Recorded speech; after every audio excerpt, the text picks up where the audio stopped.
जयति नीलमणि जयति नीलमणि जय नंद नंदन जयति नीलमणि जय नंद नंदन। जय श्री राधा जय जय श्री राधा चितरंजन जय जय श्री राधा नंद नंदन।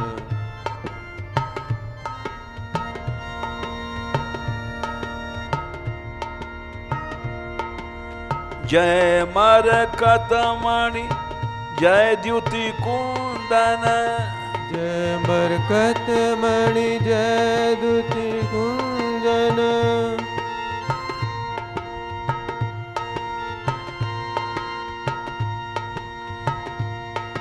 जय मरकतमणि जय द्युति कुंदन जय मरकतमणि जय द्युति कुंजन।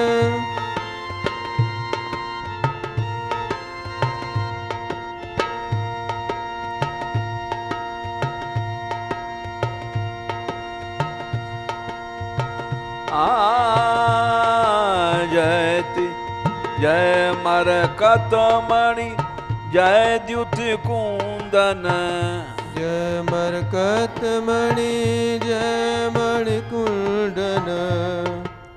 जयति युगल रसिकन कुल मंडन जयति युगल रसिकन कुल मंडन। जयति युगल रसिकन कुल मंडन जयति युगल रसिकन कुल मंडन। जयति नीलमणि जय नंद नंदन जय जयति नीलमणि जय नंद नंदन। जय जय श्री राधा चितरंजन जय जय श्री राधा चितरंजन। जय जय श्री राधा चितरंजन जय जय श्री राधा चितरंजन। जयति नीलमणि जय नंद नंदन जयति नीलमणि जय नंद नंदन। जय जय श्री राधा चितरंजन जय जय श्री राधा चितरंजन। जय मरकतमणि जय द्युति कुंदन जय मरकतमणि जय द्युति कुंजन। जय मरकतमणि जय द्युति कुंदन जय मरकतमणि जय द्युति कुंदन। जयति युगल रसिकन कुल मंडन जयति युगल रसिकन कुल मंडन। जयति रसिक जयति युगल रसिकन कुल मंडन जयति युगल रसिकन कुल मंडन। जयति नीलमणि जय नंद नंदन जयति नीलमणि जय नंद नंदन। जय जय श्री राधा चितरंजन जय जय श्री राधा चितरंजन। जय जय श्री राधा चितरंजन जय जय श्री राधा चितरंजन।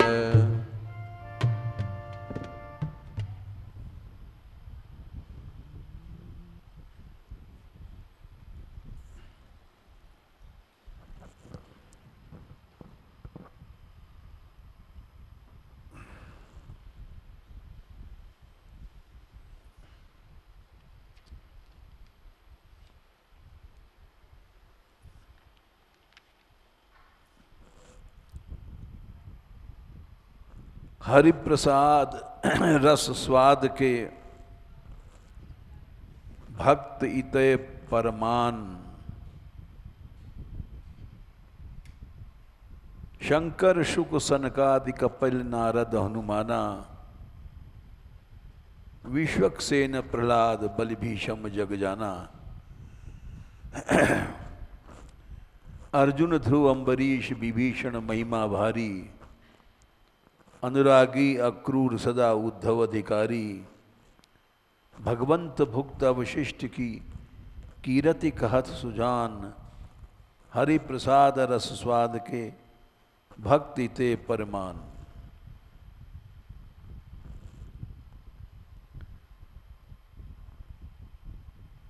भगवान के प्रसाद के ये सब अधिकारी हैं।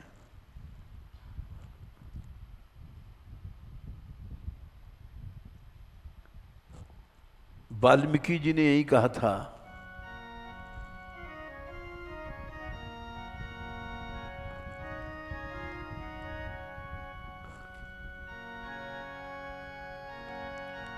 ठीक है।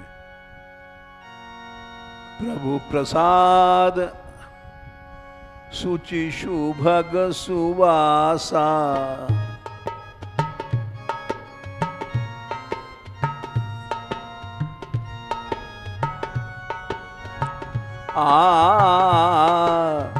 प्रभु प्रसाद शुचि सुभग सुवासा। प्रभु प्रसाद सुभग सुवासा। सादर जासु लहि नित नासा। सादर जासु नर जित जासा।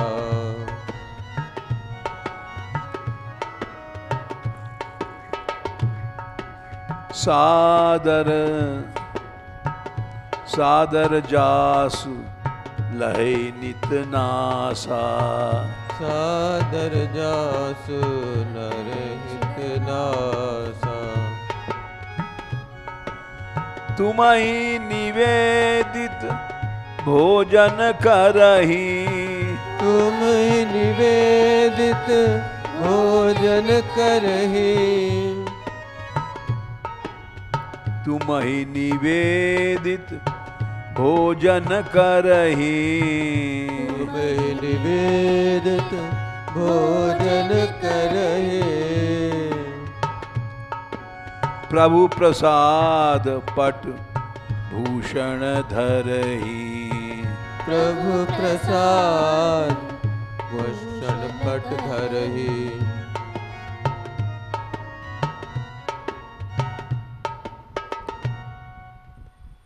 प्रसाद भक्त लोग मंदिर में जाते हैं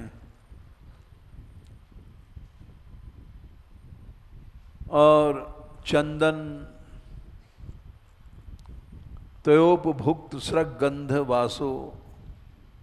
माला चंदन इत्र ये सब प्रथा इसीलिए चलाई गई है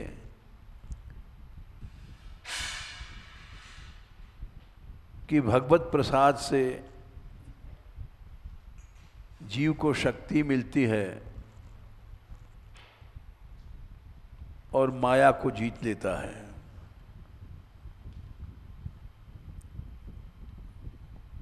बिना भोग लगाए भगवान के भक्त लोग भोजन नहीं करते। तुम्हि निवेदित भोजन करहीं। प्रभु प्रसाद पट भूषण धरहीं। नया वस्त्र है उसको भगवान को चढ़ा करके प्रसाद रूप में ग्रहण करते हैं। भीतर भोजन कर रहे हैं वो प्रसाद है, वस्त्र पहन रहे हैं वो प्रसाद है, चंदन लगा रहे हैं वो प्रसाद है। रोम रोम भगवान के प्रसाद से भर जाता है।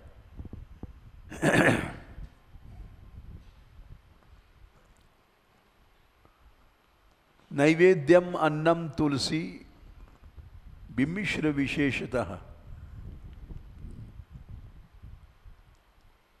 पाद जलेन सिक्तम योष्णाति नित्यम पुरतो मुरारे प्राप्नोति यज्ञायुत कोटि पुण्यम।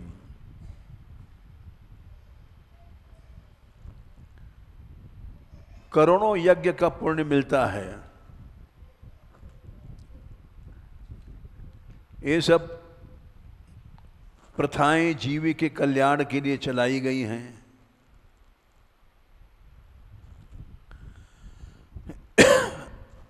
श्रद्धालु लोग इसका पालन करते हैं।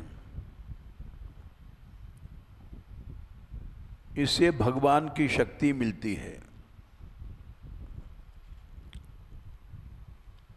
क्योंकि ये कहा गया है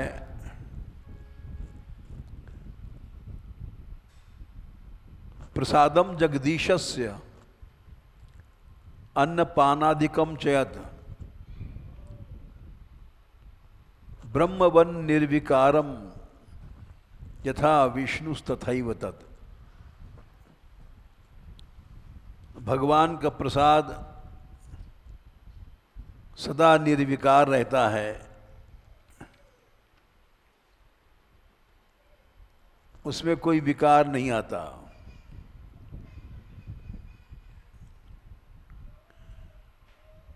हमने देखा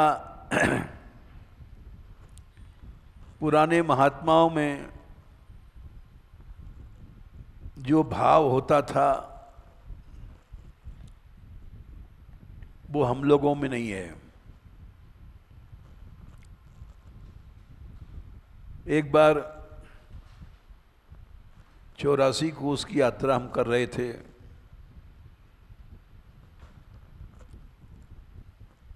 यात्रा हमारी नहीं थी, स्वामी हरनाम दास जी की थी, रमण रेती वाले।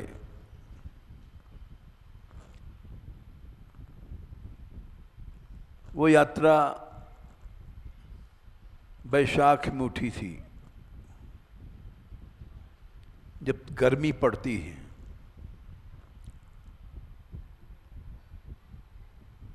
और जब यात्रा चरण गंगा पर पहुंची,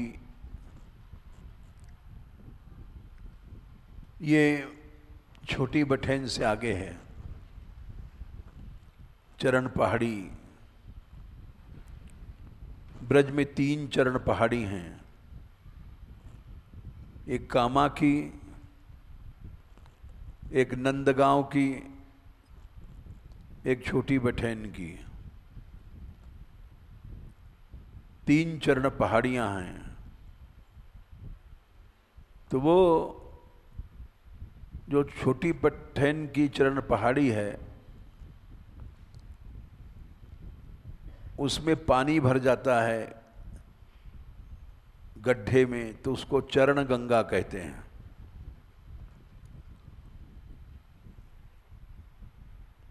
तो चरण गंगा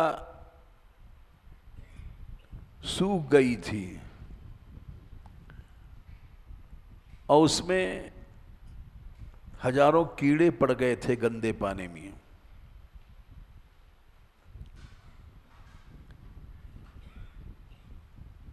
हम भी परिक्रमा कर रहे थे।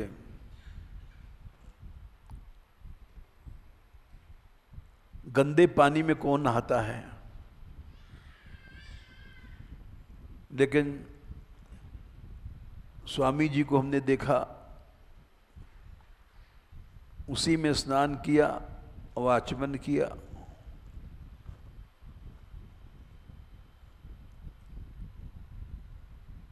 तो किसी ने कहा, स्वामी जी स्नान करने लायक पानी तो नहीं है। तो स्वामी जी ने कहा, नारायण इन आँखों से मत देखो, ये जो चमड़े की आँखें हैं, ये गंदा अच्छा ये सब समझती हैं। इसको देखने के लिए भाव में नेत्र चाहिए।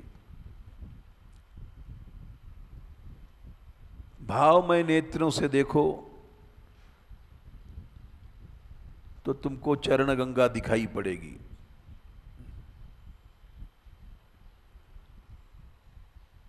वैष्णव वार्ता में लिखा है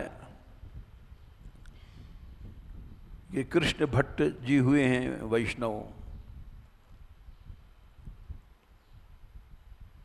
वो ब्रज में आए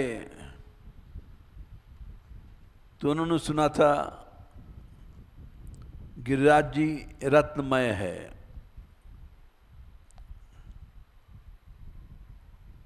और मानसी गंगा दूध की भरी भई है।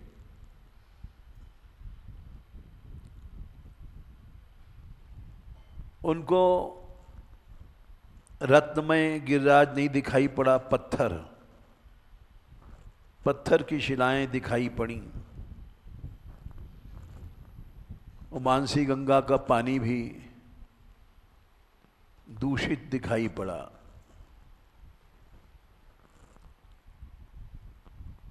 तो उन्होंने प्रश्न किया गोसाई जी से कि वो रत्नमय गिरिराज कहाँ है?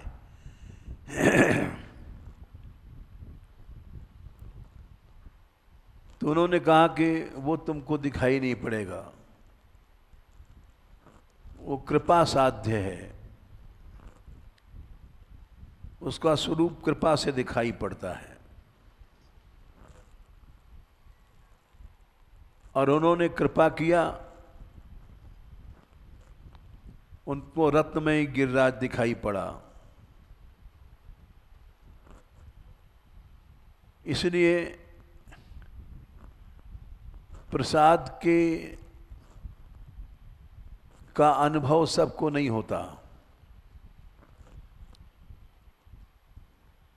प्रसाद तो इस शास्त्र का वचन है, प्रसादम जगदीशस्य अन्नपानाधिकम च यत् ब्रह्मवन निर्विकारम यथा विष्णुस्तथैव तत्। जैसे भगवान निर्विकार हैं, वैसे भगवान का प्रसाद भी है।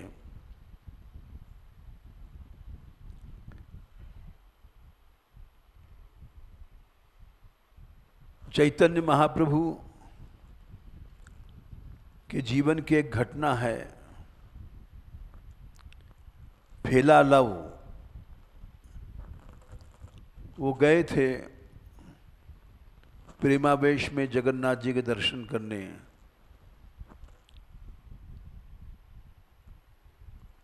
प्रेमावेश में उनको दिव्य स्वरूप दिखाई पड़ा,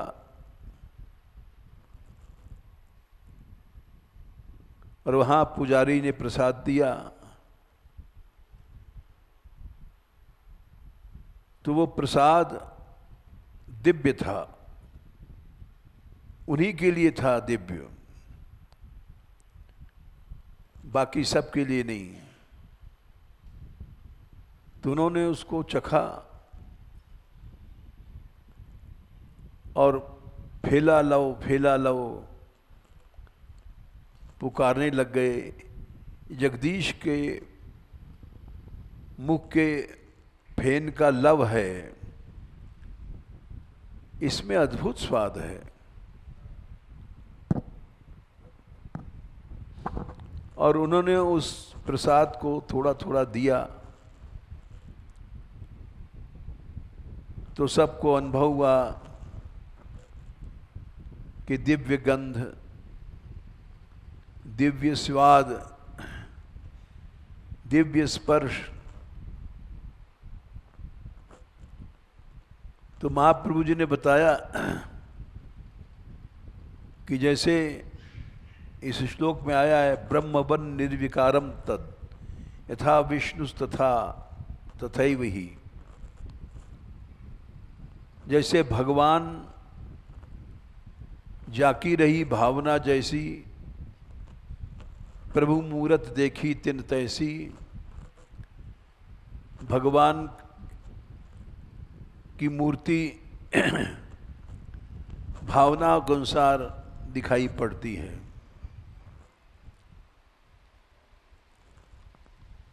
वैसे ही भगवत प्रसाद है, भावना के अनुसार अनुभव होता है। हम जैसा भाव रखते हैं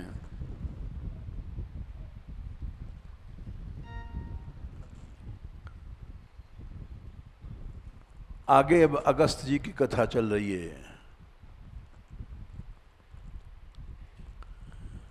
अगस्त जी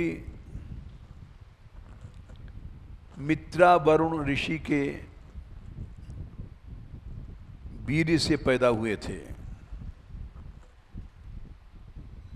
मित्रा वरुण ऋषि बड़े तेजस्वी थे। उर्वशी को देख करके इनका वीर्य स्खलित हो गया था।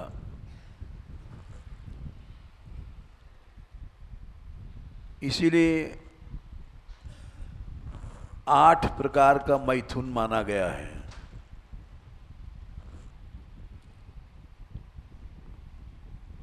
श्रवणम कीर्तनम केली प्रेक्षणम गुह्य भाषणम संकल्पो ध्यवसायश्च क्रिया निष्पत्तिरेव च।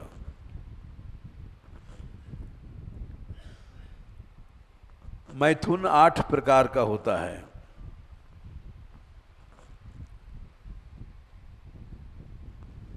श्रवण काम चर्चाओं को सुनना, कीर्तन माने बात करना, पुरुष स्त्री से, स्त्री से पुरुष आसक्तिपूर्ण बात करता है या करती है तो वो भी एक प्रकार का मैथुन है। केली माने खेलना, होली इत्यादि, वो भी एक मैथुन है। प्रेक्षणम माने देखना,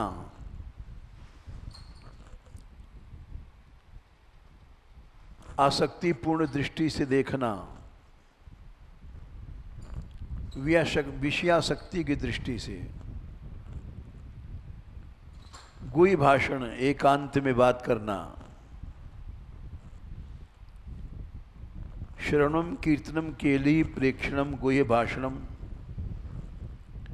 संकल्प, मन में सोचना कि हम वहाँ जाएंगे, वहाँ मिलेंगे। ये 6वां है।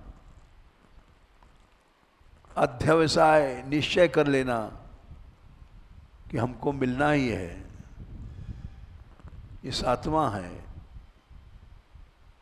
क्रिया निष्पत्ति, भोग की क्रिया, ये 8 प्रकार का मैथुन होता है।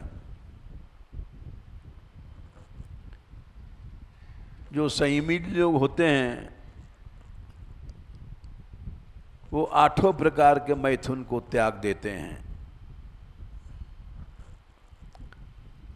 क्योंकि एक प्रकार का मैथुन वो 8 तक पहुंचा देता है। मित्रा वरुण ऋषि बड़े तेजस्वी थे। उर्वशी को देखा, उर्वशी तीनों लोक में सबसे सुंदरी है और अप्सरा है, काममयी है, देवताओं की भोग्या है। वो इसीलिए बनाई गई है कि देवगण लोग भोगी होते हैं, अमृत पीते हैं, भोग शक्ति बनी रहती है। जिसको तेजस्वी बनना है 8 प्रकार के मैथुनों को छोड़ देना चाहिए। नहीं तो मित्रा वरुण ऋषि का वीर्य पिघल गया। उर्वशी को देख करके स्खलित हुआ। ऋषियों का वीर्य अमोघ होता है, साधारण पुरुषों का वीर्य अमोघ नहीं होता। अमोघ माने उससे बच्चा पैदा होगा ही होगा, स्त्री की जरूरत नहीं है, गर्भाशय की जरूरत नहीं है। उस वीर्य में इतनी शक्ति होती है, उसको घड़े में रख दिया गया और उसी घड़े में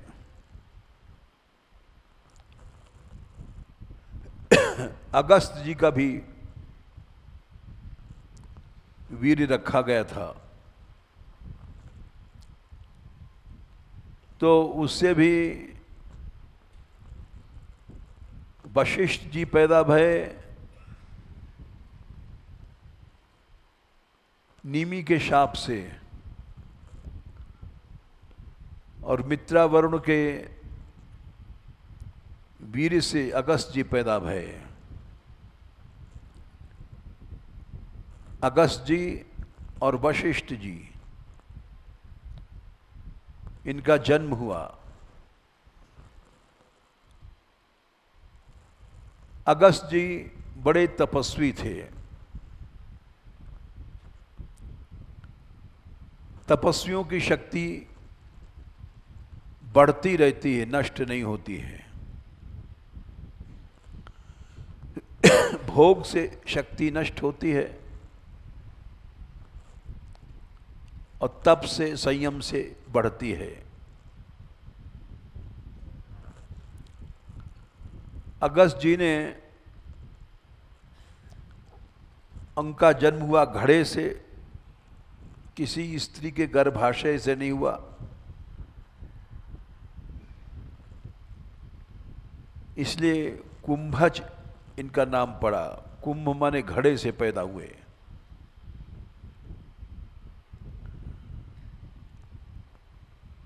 इन्होंने विदर्भ देश की राजकुमारी लोपामुद्रा से विवाह किया था।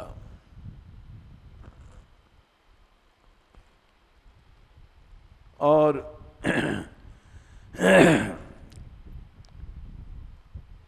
उनकी भी बड़ी लंबी कथा है। इन्होंने जाकर के, गृहस्थ कोई खराब चीज नहीं है, गृहस्थ अगर संयम से रहता है तो साधुओं से ऊंचा है।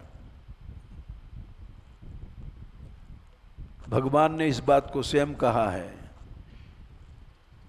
5वें अध्याय के पहले श्लोक में,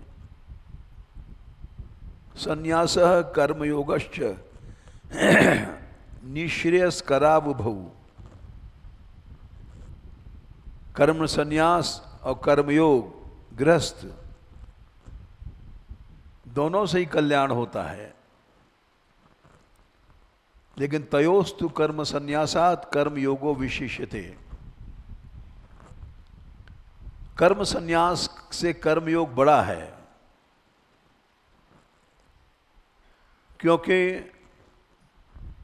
भोग का साधन पास रहने पर संयम होना ये बड़ी बात है। कालिदास ने लिखा है, विकार हेतु सति विक्रियन्ते येषां तचेतांसि तयैव धीरः। धीर कौन है? विकार की वस्तु सामने है और मन में विकार नहीं आवे।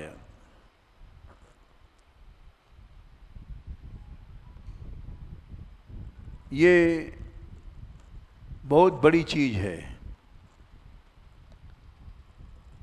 ये श्री जी कृपा से, भगवत कृपा से होता है। जैसे हमारे यहाँ हम ये जानते हैं कृष्ण कृपा है, लगभग 80-90 लड़कियां हैं और पुरुष भी बहुत से हैं, सब मिल के संकीर्तन करते हैं और संकीर्तनी नृत्य भी करते हैं संध्या को 7 से 8।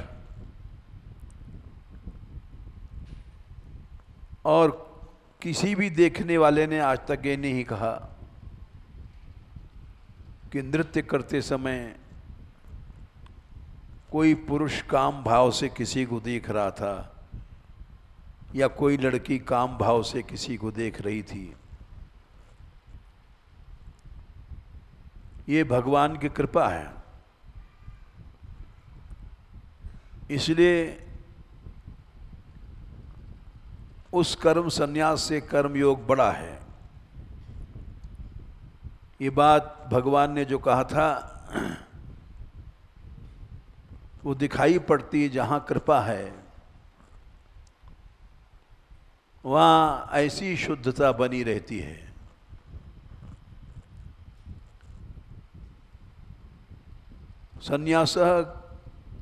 संन्यासम कर्मणाम कृष्ण पुनर्योगम च शंससि यच्छ्रे एतयोरेकम तन्मे ब्रूहि सुनिश्चितम। निश्चय रूप से भगवान ने कहा वो कर्मयोग बड़ा है। अभी हम दोपहर में यही बात कर रहे थे। ये दिलीप जी हैं, बम्बई से आते हैं और हमारे यहाँ जो नाटक होता है ड्रामा राधाष्टमी रंगीली पर, ये सब लड़कियों को ट्रेनिंग देते हैं।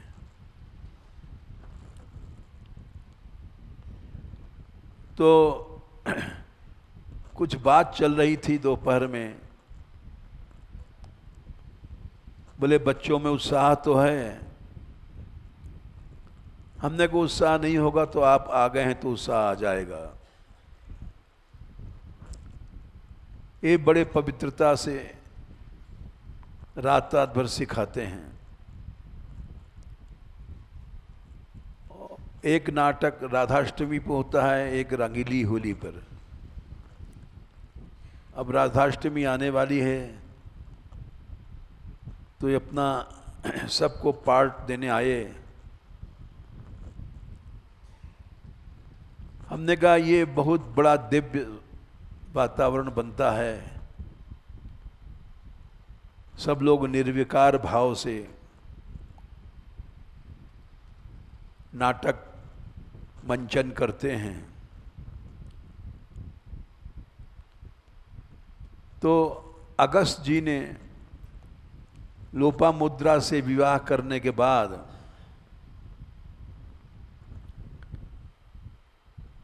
वानप्रस्थ में तप किया। वानप्रस्थ में स्त्री पास में रहती है, संन्यास में स्त्री दूर चली जाती है। वानप्रस्थ में तप किया, स्त्री पास में है और विशोषणी विद्या सिद्ध किया। विशोषणी विद्या सिद्ध करने से इनको समुद्र पीने की शक्ति प्राप्त हुई। बहुत बड़ा तप किया, कठिन तप। स्त्री साथ में है दिन रात और काम विकार नहीं आ रहा है, वहीं रहना, वही साथ। तो उससे उनको शक्ति मिली, विशोषणी शक्ति सिद्ध हो गई। यदि पास में स्त्री है और विकार नहीं पैदा हो रहा है तो वो महापुरुष है।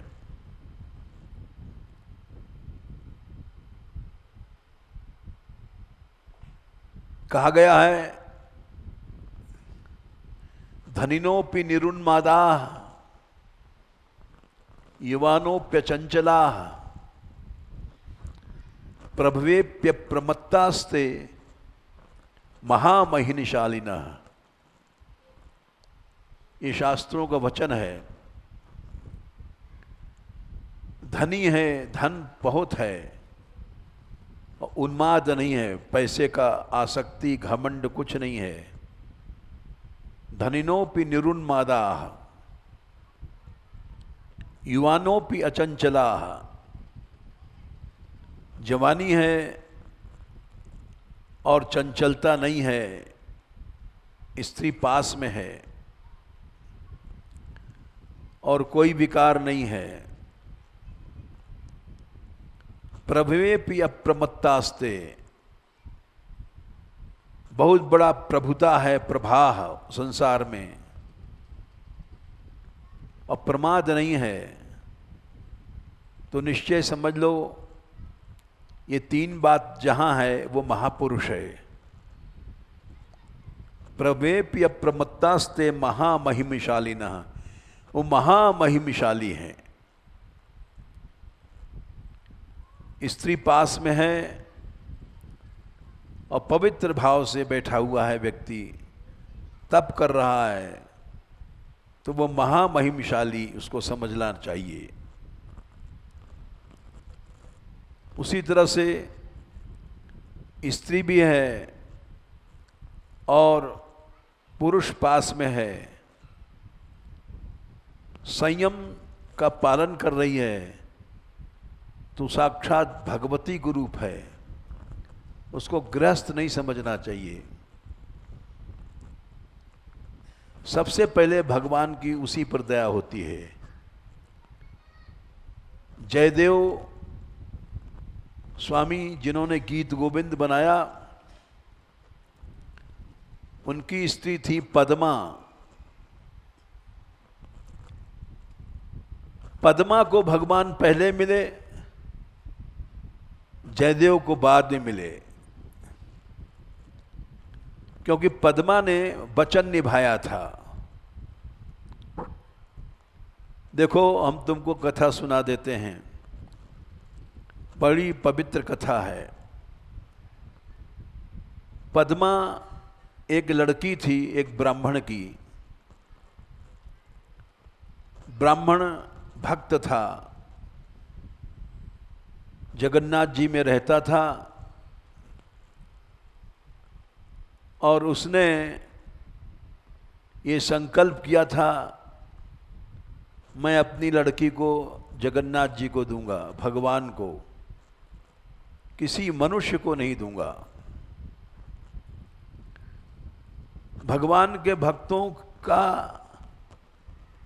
संकल्प उसको संसारी लोग नहीं समझ सकते। वो तो 20 शंका करेंगे, गिर जाएगी, अरे भगवान कोई लेने आता है, 50 शंका करते हैं। लेकिन वो बड़ा पक्का था। हमारे पास आज सवेरे यहाँ एक लड़की रहती, उमा जिसका नाम है, उसके पिता साधु हैं, वो दर्शन करने आए थे। हमने कैसे आए? बोले लड़की देखने चले आए हैं, कभी कभी चले आते हैं। हमको बड़ी प्रसन्नता है कि हमारी लड़की यहाँ, उसका मन लग गया भजन में। हमने कहा उसका जीवन बड़ा पवित्र है और तुम धन्य हो गए। तो वो उसने, ब्राह्मण ने संकल्प किया कि मैं अपनी लड़की को भगवान को ही भेंट करूंगा। लड़की बड़ी भई, जवान हो गई। लोग टोकने लग गए, अरे तेरी लड़की जवान हो गई है तू क्या ब्याह नहीं करेगा?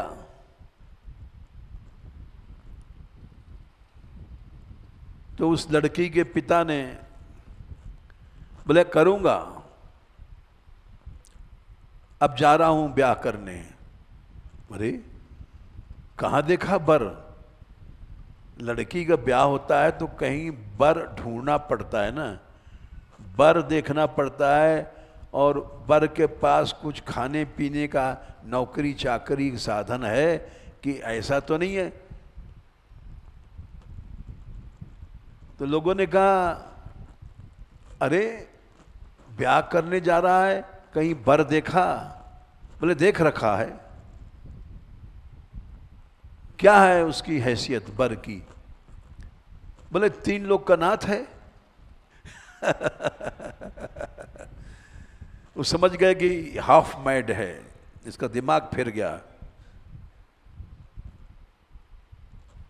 बोले अच्छा। पद्मा से वो भी भक्त लड़की थी, चल तेरा ब्याह करता हूं। वो चल पड़ी पिता के साथ और सीधे जयपुर मां जगन्नाथ जी के मंदिर में ले गए। ये भक्तमाल की कथा है, गप नहीं समझना, क्योंकि सभी लोग इतने श्रद्धालु नहीं होते हैं। गए वहां पर, जगन्नाथ जी के मंदिर में खड़े हो गए और कन्या का हाथ लिया। हे जगन्नाथ, मैं तुझे अर्पण करता हूं, तू इसको स्वीकार कर।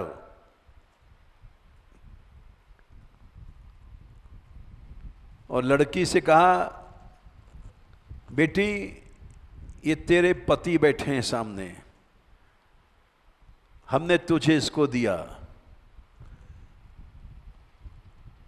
और मैं जा रहा हूं। हो गया विवाह।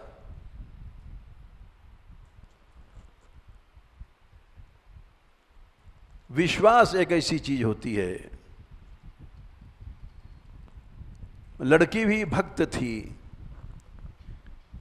जो ब्राह्मण लौटे तो आवाज आई ठहरो। मूर्ति में से आवाज आई, रुक गए। बोले कौन है? ठहरो, मैं जगन्नाथ हूं। रोंगटे खड़े हो गए कि जगन्नाथ जी बोल रहे हैं, हमारी भेंट स्वीकार किया इन्होंने। देखो जयदेव स्वामी हैं, वो बचपन से ही विरक्त बन गए थे और विरक्त बन रहे गए थे, बनाए गए थे, परिस्थितियों ने इनको विरक्त बना दिया था। इनका बचपन का नाम था निरंजन। जयदेव स्वामी के जब बचपन का नाम था, बहुत बड़ी हवेली थी और गिरवी रख दिया था एक सेठ के पास। गिरवी समझते हो? कोई पैसा जब आएगा जब छुड़ा लेंगे, इसको गिरवी कहते हैं। तो वो उस सेठ की नीयत खराब हो गई। इतना बड़ा मकान है, थोड़े पैसे में रखा गया है, गिरवी छुड़ाएगा तो ठीक नहीं, ये तो लाखों की प्रॉपर्टी है। निरंजन गए, बोले हमारा मकान छोड़ दो, ये पैसा तुम्हारा ले लो। जिसकी नीयत खराब होती है वो धर्म अधर्म कुछ नहीं सोचता। थोड़ा और आगे आ जाओ, बूंद आ रही है, बाहर से लोग आ रहे हैं, जगह दे दो।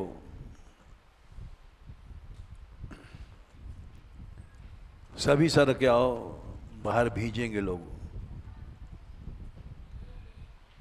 तो उसकी नीयत खराब थी और उसने कहा जा जा, मकान ब्याज ही हमारा बहुत हो गया है, अब कैसे मकान छोड़ेंगे हम। ये निरंजन जो थे ये भक्त थे बचपन से ही। इन्होंने कहा अच्छा नहीं छोड़ोगे, मत छोड़ो। प्रभु ने कृपा किया, मैं बेघर के हो गया। ये घर भी एक आसक्ति होती है। हम तो अब साधु बन गए, भगवान ने विरक्त बना दिया, ये घर भी बंधन है। वो घर से निकल कर जब गए तो घर में आग लग गई। तुरंत चमत्कार हुआ, सेठ दौड़ा, बोले अरे भाई निरंजन कहाँ है, उसको पकड़ो। निरंजन अपना घर ले जा, हमने तेरा घर छोड़ दिया, ये हमारा पाप था जो घर में आग लगी। निरंजन को बुलाया गया, जैसे ही निरंजन घर में घुसे आग अपने आप बुझ गई, पानी वानी नहीं डाला गया, अपने आप बुझ गई। लोगों ने कहा ओ हो, ये तो निरंजन तो कोई बड़ा ऊंचा भक्त है। सेठ ने कहा ये घर लो भाई। बोले अब नहीं लूंगा, ये हमको भगवान ने विरक्त बनाया है, तुम रखो, मैं तुमको दान देता हूं। चले गए तो साधु रूप में, विरक्त रूप में घूमने लग गए, कीर्तन करते थे।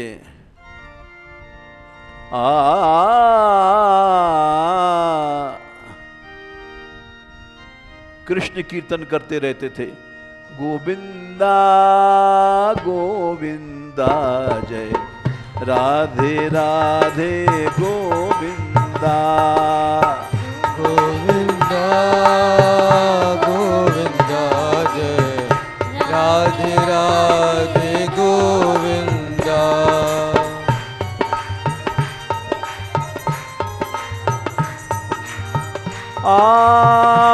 जय जय मान बिहारी प्यारे, जय जय मान बिहारी प्यारे,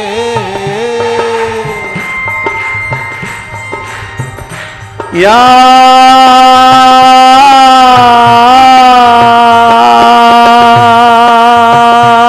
जय जय दान बिहारी प्यारे, जय दान बिहारी प्यारे, गोविंदा गोविंदा जय राधे राधे गोविंदा, गोविंदा गोविंदा जय राधे राधे गोविंदा। ये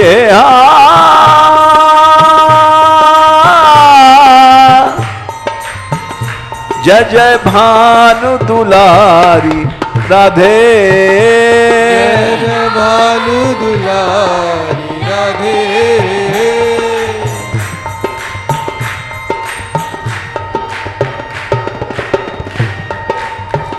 जय जय रूप उजारी राधे, जय जय रूप उजारी राधे,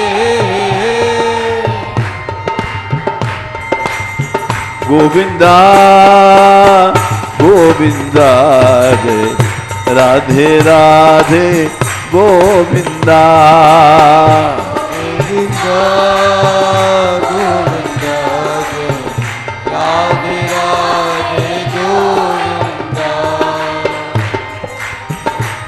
जय राधे राधे गोविंदा, राधे राधे गोविंदा।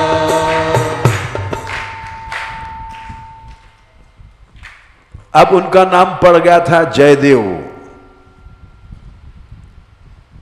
तो आवाज आई, रुको। तो पद्मा का पिता, कौन हो? मैं जगन्नाथ हूं। अरे, खाली वही सुन रहे हैं।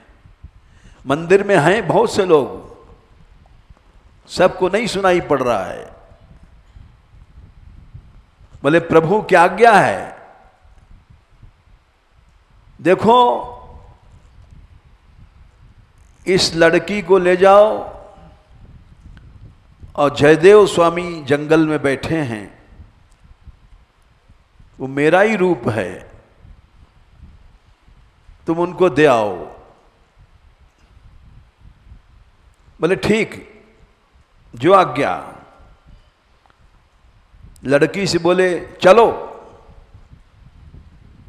बाहर निकले, जंगल में ढूंढा कहां है जयदेव स्वामी। लोगों ने बताया वो पेड़ के नीचे जंगल में दूर बैठे हैं। वो पेड़ के नीचे रहते हैं, कोई मकान नहीं, कुटिया नहीं। जब से उन्होंने छोड़ा था महल, निरंजन नाम था, उसके बाद उन्होंने कभी मकान भी नहीं बनाया, कुटिया नहीं बनाया, झोपड़ी नहीं बनाया।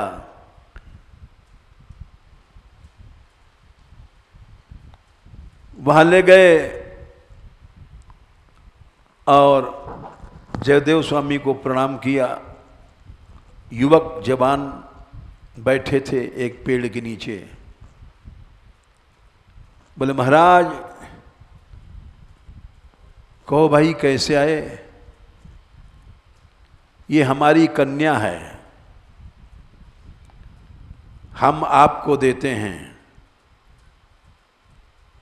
स्वीकार करो। बोले अरे तुम पागल तो नहीं हो? हमारे कोई झोपड़ी नहीं, मकान नहीं, कुटिया नहीं, कोठरी नहीं, ये कहां रहेगी? हम एक पागल आदमी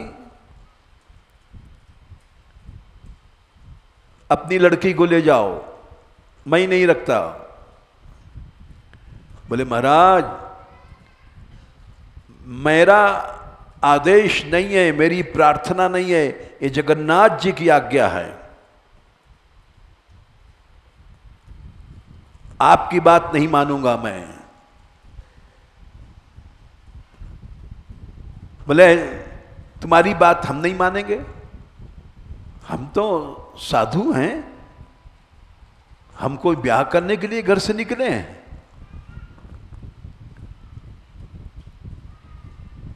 बोले हम बहस नहीं करते हैं। ए पद्मा, अपनी लड़की से कहा, ये तेरा पति है, मैं घर से चला था आज ब्याह करने के लिए, जगन्नाथ जी ने आज्ञा दिया, अब तू इनका पल्ला पकड़ ले और हमारी बेटी है तो इन्हीं के साथ रहना और मुझको छोड़।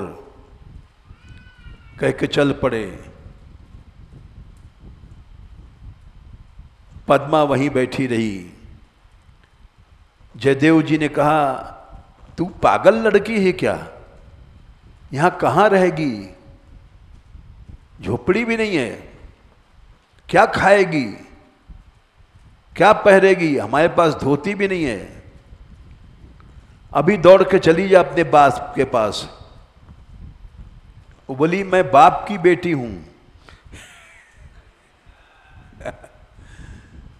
मैं बाप की बेटी हूं।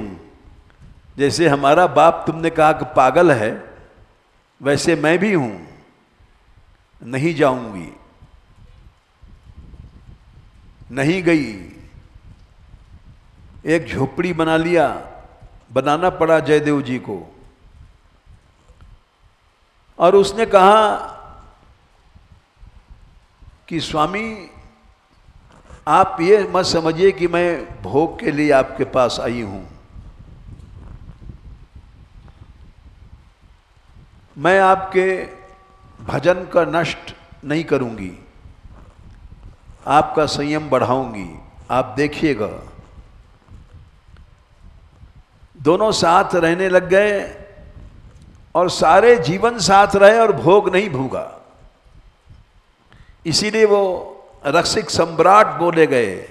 गीत गोविंद उन्होंने ही बनाया है, जिस गीत गोविंद के एक एक अक्षरों पर कृष्ण नाचते थे, आते थे। गीत गोविंद जब भी कोई गाता है तो वहाँ कृष्ण आ जाते हैं। चैतन्य महाप्रभु भी गीत गोविंद सुनते थे। ऐसा ग्रंथ क्यों बना? क्योंकि दोनों ही भोगी नहीं थे, साथ रहे। ऐसा जोड़ा आज तक नहीं आया, स्त्री पुरुष साथ रहे और पवित्र भाव से। तो हमने इसलिए सुनाया, अगस्त ने लोपा मुद्रा को लेकर के तप किया और उससे विशोषणी विद्या सिद्ध भई। विशोषणी विद्या सिद्ध होने से संसार का कल्याण हुआ। पहले समुद्र में दैत्य लोग रात को छिपे रहते थे और फिर दिन को निकल करके मनुष्यों को खा जाते थे। सृष्टि में दैत्य बहुत बढ़ गए थे, उनको देवता मार नहीं पाते थे, क्यों मारने जाएं तो समुद्र में छिप जाते थे और फिर रात को निकल करके सबको खा जाते थे।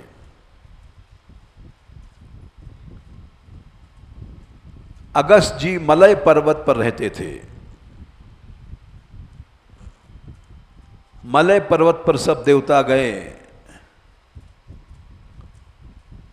और देवताओं ने प्रार्थना किया कि महाराज आपको विशोषणी विद्या सिद्ध हो गई है, हम जानते हैं।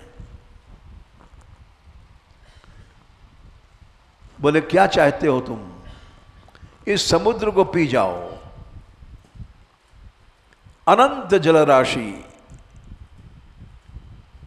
ये समुद्र ही असुरों के छिपने का स्थान है। हम इनको मार डालेंगे, नहीं सृष्टि नष्ट कर देंगे लोग। उन्होंने सोचा अच्छा समुद्र पीना जरूरी है। हाँ, संसार के कल्याण के लिए समुद्र पीना जरूरी है।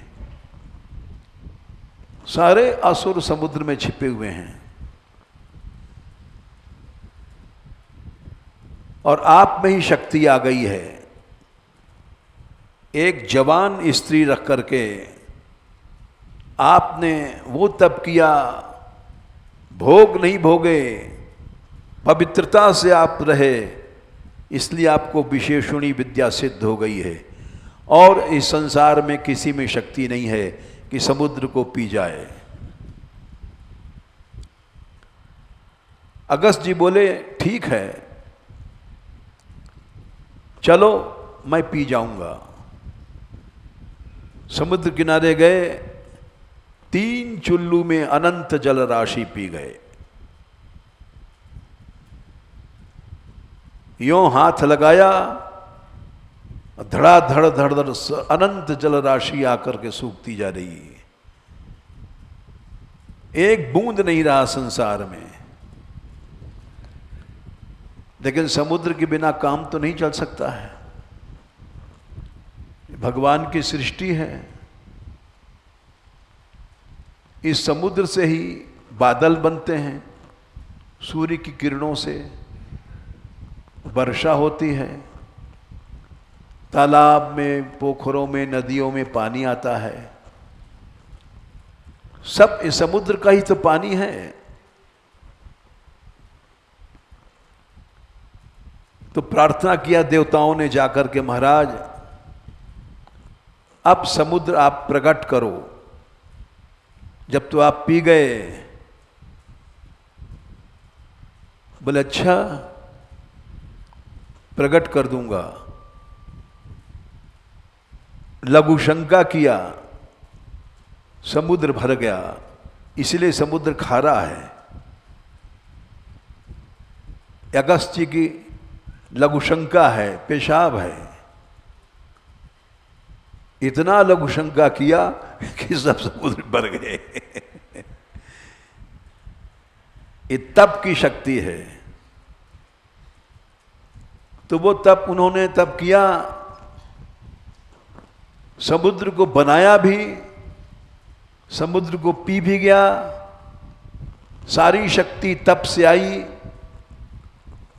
और वो तप जब किया, लोपामुद्रा पास में थी। अगस्त जी ने, इनकी और बहुत बड़ी कथाएं हैं। अभी 2-4 मिनट और समय है। अगस्त जी की एक और विशेषता है। एक बार विंध्याचल पर्वत, उसने कहा कि सूर्य सुमेरु की परिक्रमा करता है, मेरी क्यों नहीं करता? मैं उससे ज्यादा बढ़ूंगा। विंध्याचल बढ़ने लग गया और इतना बढ़ा कि सूर्य का रास्ता रोक दिया। सारे संसार में रात ही न होवे, सूर्य का रास्ता रुक गया। देवता लोग हाहाकार करने लग गए, सृष्टि का क्रम बदल गया। क्या करें अब? अगस्त के पास जाओ। अगस्त गृहस्थ थे, लोपामुद्रा पास में थी और तप कर रहे थे। विशेष बात यह है, पास में स्त्री है और अखंड संयम है।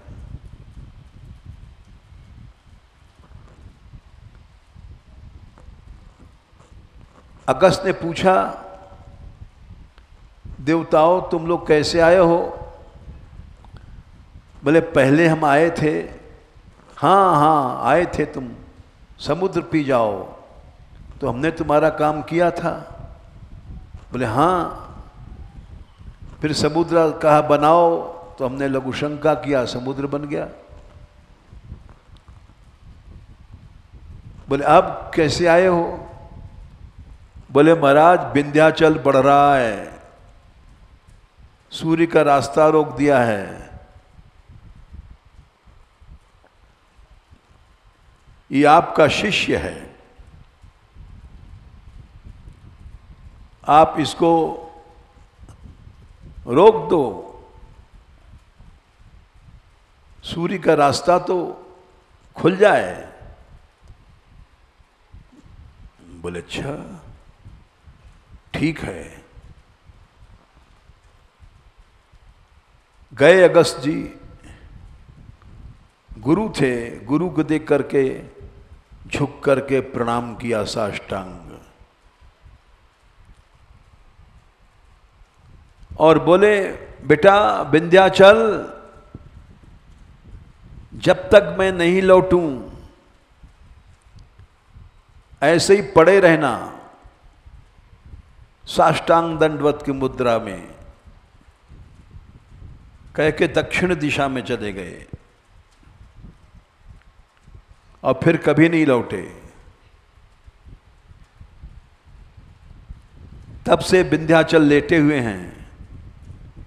समुद्र का, अरे सूर्य का रास्ता खुल गया।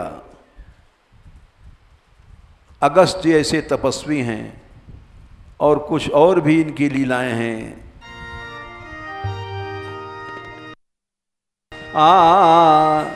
राधे किशोरी दया करो, हे किशोर